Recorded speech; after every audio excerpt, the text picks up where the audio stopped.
Selamat pagi anak-anak. Hari ini kita kembali lagi belajar masih mengenai konsep wilayah dan tata ruang. Untuk kali ini kita akan bahas mengenai teori lokasi titik henti. Siapa yang mengemukakannya? Ya. Nah, jadi teori titik henti ini dikemukakan oleh W.J. Reilly.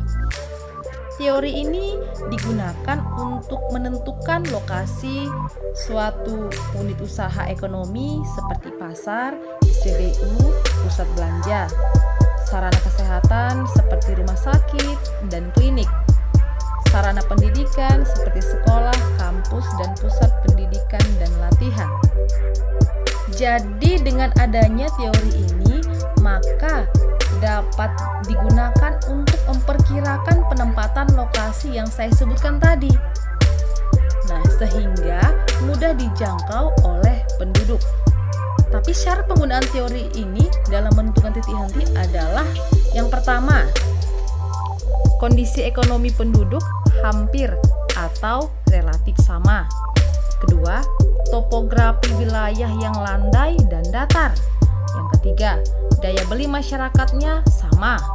Dan keempat, sarana transportasi yang memadai. Teori ini dinyatakan dengan rumus DAB sama dengan DAB dibagi 1 ditambah akar dari PB per PA. Nah, apa keterangannya? DAB, jika D-nya huruf besar, maka juga dengan jarak lokasi titik henti yang diukur dari kota atau wilayah yang jumlah penduduknya paling sedikit. Jadi ini sama juga dengan lokasi titik henti.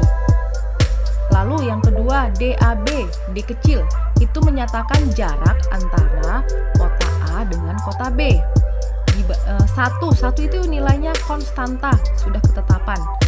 Lalu PB dan PA. P ini artinya jumlah penduduk di kota A maupun di kota B. Tapi biasanya jumlah penduduk terbanyak selalu diletakkan di atas dan jumlah penduduk tersedikit dibuat di bawah. Nah, itulah keterangan rumus lokasi titik henti. Contohnya, jumlah penduduk kota A 500.000 orang, kota B 20.000 orang. Jarak A dan B 30 km. Di antara kota A dan B akan dibangun pasar. Di manakah posisi ideal pasar akan dibangun sesuai dengan teori titik henti? Oke, kita akan kerjakan. Yang pertama kita buat dulu diketahui. Yang pertama jumlah penduduk A 500.000, jumlah penduduk B 20.000, jarak keduanya 30 km. Yang ditanya DAB, kita langsung masukkan saja ke rumus. B sama dengan jarak AB per 1 ditambah akar dari PA per PB. Mungkin ada yang bingung, tadi yang di awal rumusnya PB per PA, sekarang PA per PB. Catatannya selalu digunakan yang di atas itu adalah jumlah penduduk yang paling banyak membagi jumlah penduduk yang paling sedikit. Kita masukkan langsung nilainya. Jarak DAB-nya 30. Lalu 1 ditambah akar dari jumlah penduduk terbanyak tadi, jumlah penduduk kota A 5.000 per 20.000. Nah, langsung saja kita bagikan. 30 dibagi 1 ditambah akar 25. Dari mana akar 25? 500.000 dibagi 20.000 sama dengan 25. Lalu 30 dibagi 1 ditambah 5. Dari mana 5-nya? Akar 25. Sehingga 30 dibagi 6 sama dengan 5,0 km. Jadi jawabannya 5,0 km.